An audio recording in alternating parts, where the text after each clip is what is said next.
Okay, maing mudto na usab kanatong tanan Luzon, Visayas, Mindanao.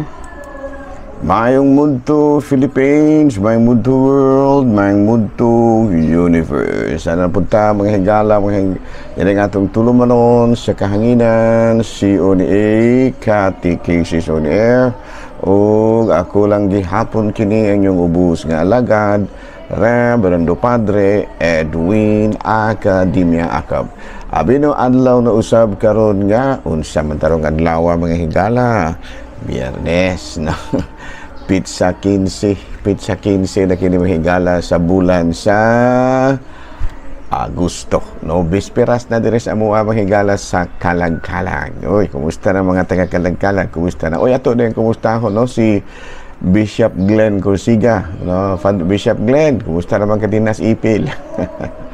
Nalipay migdako diri nga matud pa malampuson no nga na-instalar na kadinha no pag-ayo-ayo ra dinha ha niya mo bisita ra pud niya minimo dinha at least lipay kay mi nga naa na may kapamis na may kapamistahan na may pamisitahan no mubukalit ra nga migtungha diha Bishop Glenn pero magpabalo midaan kay aron pud taon nga basin unyag lakaw niya kana. Unya kumusta na po din na mga katawhan sa diha sa Ipil no. Doon na dako kayong koneksyon ang Diocese of Dumaguete ug ang Diocese of Ipil. Ngano man tungod kay ang inyong obispo din ha, bagong obispo amo mang kauban diri sa Dumaguete no. Kini si Bishop Glenn kauban ni namo seminaryo sa una no. Magulang ra kung edad ani niya kay batanon pa man pero sa pagkapari magulang ra ni sa nako usa ka tuig. Hala no Bishop Glenn, kumusta na kadiha ha? Nagdaon mi nga nangila nalipay migdako no nga malampuson ka nga na-instalar din ha. No. Hala no napadayon ta mahigala ari kita sa atoa nga selebrasyon karong adlaw kasi may atoa karon nga santo. Of course walay lain ang atoang mahal nga birhen, of course, no? Ang atong mahal nga birhen, no? Karong adlaw gi sa ulog man nato ang Solemnity of the Assumption of Mary, no? Ang pagsaka sa atong mahal nga birhen Maria didto sa langit, no? Niya atong tuig 1950 pitsa ulo sa Nobyembre si Pope Pius II formal nga gideklara ang dugma kabahin sa pagpasaka sa atong mahal nga Birhen Maria lawas ug kalang the feast of the Assumption of Mary body and soul. Apan sa wala pa ang mao nga formal nga deklarasyon ikaunong nga century pa lang daan ang gidawat o gipalambo sa katawhang Katoliko ang maong kapistahan no tungod kay dito sa gipadayag kapitulo 12 no kapatayag igudayag kanang kapitulo 12 bersikulo 11 unya nagpakita ang usa ka tilimadoon didto sa langit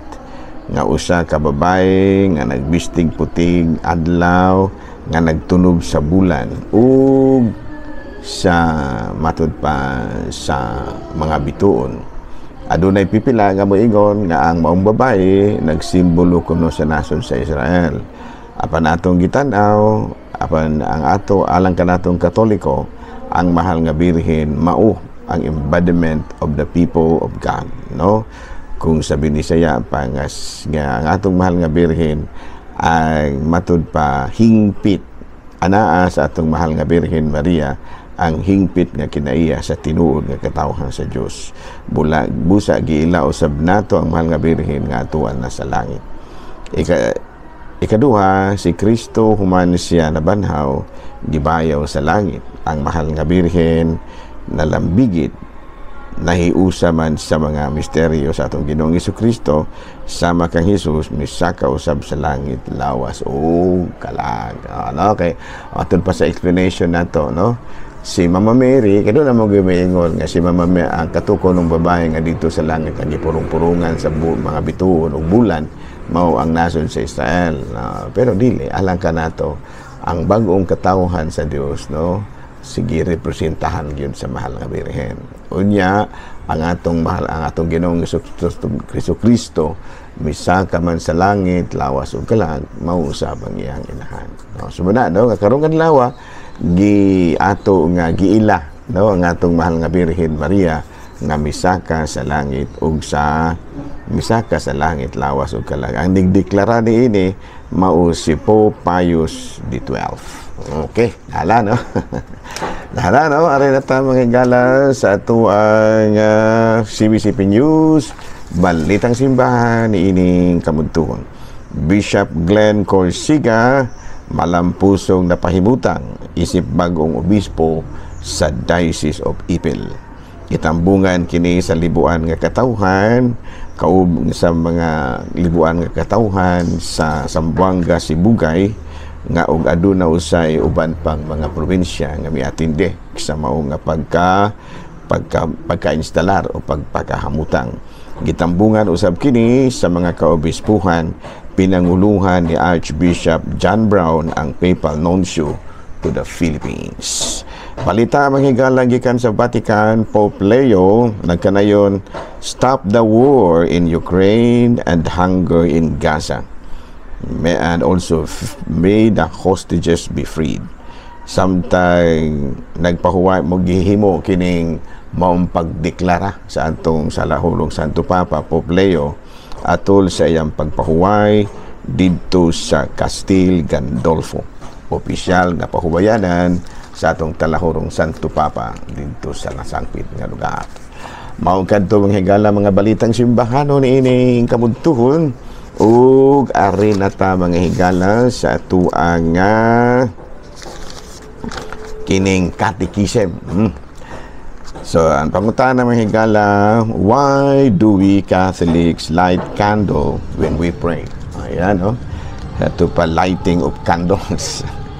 Well anyway, kanang mga pangutana ha, gisulayan ako ng pangutana sa ako ang kaila pod ba nga medyo kuang kayo kanang hugot kayo nga pagkakatoliko labihang sukua kaya nagtuo siya nga ang nangutanan ni ana mo ang laing relihiyon mo nang niingon siya kano mo nang mong gudig magdagkot tag kandila no total ang atong gidagkot total wala man ta mangayo nilang ipalit og kandila atong kwarta man atong gipalit og kandila nga atong gidagutan nga ano man na silang magbuot man na nga naman ang ila pa man yun ang questionon. Ayan.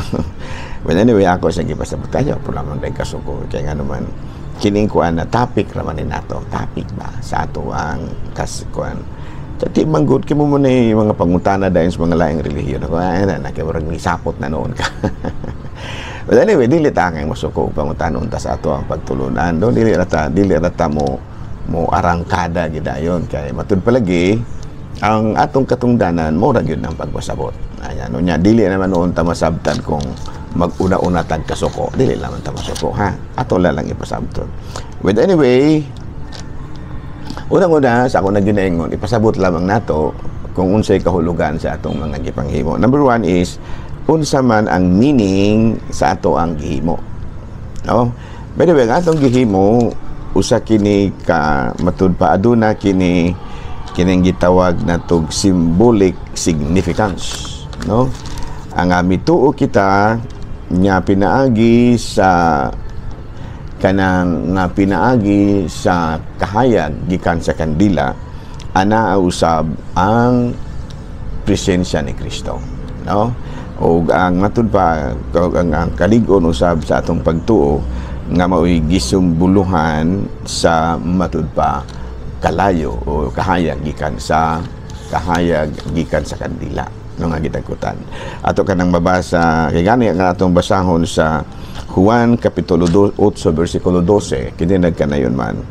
Then Jesus spoke to them saying, I am the light of the world, he who follows me shall not walk in darkness but have the light of life. Muna no sa ato pa ang ato di ay pagdagkot og kandila nagsimbolo day kini sa atong pag-ila sa presensya sa Dios. Doon na ni say symbolic significance of course no, and everything that ang atong gihimo doon na ginay symbolic significance no. Nya usa na niini mao ang ato ang pagdagkot og kandila No, nya, kung ato pong basahon sa Juan Kapitulo 1, versikulo 4, versikulo 5, in Him was life, and that life was the light of all mankind. The light shines in the darkness, and the darkness has not overcome it. No, sa ato pa, ang ato di ay pagpanagkot o kandila, usa di ay katimailhan o symbolism nga matud pa mituo kita nga si Kristo mao ang kahayag o ang kahayag usab sa atong pagtuo. Klaro? Kina malagi si Biblia nga si Kristo niingon nga ako ang kahayag sa Juan Kapitulo 8 versikulo 12. Tugom lagi si Kristo nga siya mao ang kahayag. Sumuna nga aron pagpakita nga mituo kita aduna kita ay mga rito nga gihimo aron pagpailan ini sa atong pagtuo. Mao kini ang atong pagdagkot og kandila panahon nga kita magampo. O kay magampo ka kinahanglan pareho sa nangayo ka ba og kanang pabor gikan sa usa ka tawo, siguroon pud dagay nimo nga naa gyud imong duol ang imong gipangayuan. Moingon day kang mangayo kudong og tubig unya wala dihay wala kay gipangayuan, murag unya wala sa imong duol nang gipangayuan nimo, mura o sukwahi gamay, no? Sa to pa pagdagkot na itong kandila, mituo kita nga anaa si Kristo, tayo siya man lagi ang kahayag, o gilayon, mag-ato dayong mangayo dahil kita kung sa atong gikinahanglan, umut, ampo na ta. Okay, no? So, gamay nga pasabot, no? Kini di ay kuan, kini bitang gitawag na itong pagdagkot o kandila, apil dahil kini sa atong dakong pagtuo sa Ginoo nga siya mao ang kahayag. Kaya mo, malagi na iyang gisulti. Naingon, malagi siya nga ako ang kahayag sa kalibutan. Kinsa katong musunod kanako, dili maglakaw sa kangit-ngit, kung dili magpuyo sa kahayag sa kalibutan. Juan Kapitulo 8, versikulo 12. Daron pagpakita ni ana, nga naagi dahil siya, samtang magampo kita, magdagkot kita o kandila. Okay, no? Naunya, doon ay mga pangutana, kanong saan mo na magsugod, Padre, nga magdagkot kita kandila samtang nag-ampo kita. But anyway, doon na siya matag usa lagi historical ba, doon na siya historical beginning, o kana bang og sa in English pa na doon na po na siya kanang sinugdanan, no? Yung unsa man ang sinugdanan, no? Sa una man god, no, sa una man god ba ang mga Kristiyano ba, ang mga Kristiyano magampo na sila magtago-tago, no, ilalong sa urban underground ba kanang gitawag og catacombs unya kay kuan man lagi ni lalo masyota so unsa may kahayag ba o wala pertingit ngita na okay kuan ba ya kay sa una ba ya gidili ba ya gilutos ba ya ang mga Kristiyanos so muna nga magdagkot sila kahayag, magdagkot sila kandila alang sa kahayag. So, manay gitawag na itong practical necessity. Unya, ikaduha, tungod po kayo doon naman kini symbolic significance. So, may symbolic significance na si Kristo niingon manlagi nga siya ang kahayag. So, kung mag-ampot kita, magpadool gid kita kang Kristo. Unya, kaya nito man lagi kita nga si Kristo ang kahayag, muna nga magdagkot yun kita. Ano muna siya? Unya, matud pa ni-develop ang maunato nga ni-develop ba, no? Imbis nga panahon katong bisan sa panahon na nga kuan lagi kanang wala na lutusa ang mga Kristiyanos, dili na sila, wala na sila nag-ampo ilalom sa yuta kay gihimo man lagi ni Emperor Constantino ang Christianity isip kanang gitawag na to official religion of the empire, manang gitawag kinig Holy Roman Catholic Church, no? So ang nahitabo mao nga gigamit na pud kini during wala na gyud lamang pud wad-a ang paggamit sa kandila, no? During masses, no, magmisa gani naa na gyud kandila, procession and other prayers, reservation of the Blessed Sacrament. Gani doon na mga developments, doon na Paschal candle, no? Kanabitang dagkutan panahon sa kanabitang Sabado Santo, nagtimaan sa pagkabanhaw ni Kristo nga mao ang kahayag. Nya doon na po yung mga vigil lamps, vigil candle, no, symbolizing the continuing presence of kining kanabitang of Christ inside the church of God, no? And of course kanang bitong Advent ba, kana bang gitawag na to pas kanang Advent wreath, no? Doon na napoy upat ka mga kandila nga nagsimbolo gihapon sa kahayag ni Kristo, no? Doon ay joy, peace, love, ganyan, no? Na doon ay nya kay kuan man lagi na doon ay upat ka mga atulo ka mga violet nya usa sa tunga, usa sa tunga, usa nga kining gitawag na to pink, ala, no? So in other words, ang pagtagkot sa kandila dili lang na kay nahuna-hunaan ra, doon na po yun na siya sinugdanan, doon na po'y kahulugan, ug doon na po'y biblical basis, no? So wala, no? So ayon lang mo kasuko dayon ha mga igsoon akong Katoliko ha, kung nangutana ang laing relihiyon ato lang pasabton, no? Kay doon na may kini man kung usahay dili mo pag-unsa ba, kini ba usahay pong mga kanabang mga laing relihiyon murag mangutana kay mura ba og dili tungod kay gustong masayod, aron pod bitaw pagsukod kung unsa pod ka Tinuo, kung unsa pod ka, kung unsaon nato pagpamatuod matud pa nila, no? Pagpamatuod ang ato ang pagtulunan pinaagi sa Biblia, ayan, no? Pero matud pa lagi di naman na kinahanglan kay kining Katolikong relihiyon, no, matud pa doon naman gud kitay mga pagtulunan nga dugay na kayo, no? Muna nga usahay kami mga Katoliko sa dili nami makatubag kayo kay murag naanan nami ba, kay doon naman gud may mga tradisyon, kay matud palagi ang simbahang Katoliko nagsugod gud ni panahon pang Kristo, no? Kay siya gud mismo mo nagtukod sa dugay-dugay na unya do sa sulat ni San Pablo nga sa Tesalonica, siya nagkanayon nga kapitulo 2 bersikulo 15, barugin ninyo ang mga pagtulunan nga among gitudlo kaninyo, pinaagi ba sa pulong o sa buhat, ana, no? Pinaagi ba sa sinulat o sa sulat, pinaagi ba sa pulong o sa sulat, no? Ngin ana, no? Patumingon si kuan ko si munim og sa in English pa na stand firm to the traditions which we have taught you either by word of mouth or by letter. Sa to pa niya kining mga natural, kining mga laing relihiyon wala gyud sila tradition kayo, kay nganuman sa una sa Katoliko pa ni sila kato mga original ba sila si Martin Luther, no? Katoliko man ni si Martin Luther nga nibiya sa iyang pagkakatoliko ni adtong 1517. So from sa iyang pagkatao siguro kini si Martin Luther nagduna pa ni siya mga tradisyon nga gisugdan, unya kay pagbiya niya di giwala niya ang tanang tradisyon, although nga ang uban nga mga relihiyon naa paghihapoy kandila pero lahi na ang kanang kahulugan sa kandila, no? Kay sa Protestante mga Protestante kuan ba na mo na sila sinugdanan sa Reformation nya daw hangtod karon siguro sa bunta kong nabantayan ang mga Protestante murag naa pa maghapon kandila, pero wala dili na pareho sa ato ang kahulugan, no? So no, so at least kita mga Katoliko nakasabot-sabot pud tagon sa ni, no? Nya doon na naghulat may gala pa dayon sa mga imong istorya ron.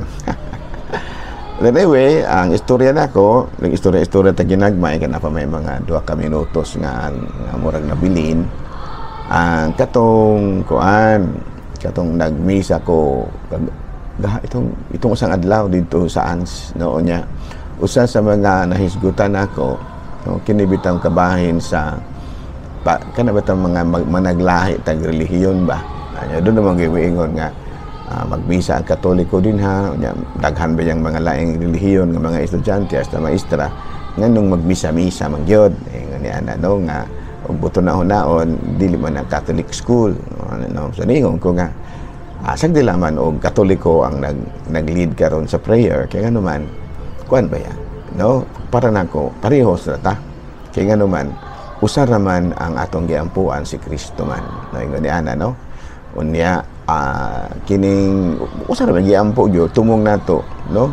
Unya matud palagi parehos ba sa kuan, parehos ba sa kinibang moadto kag Dumaguete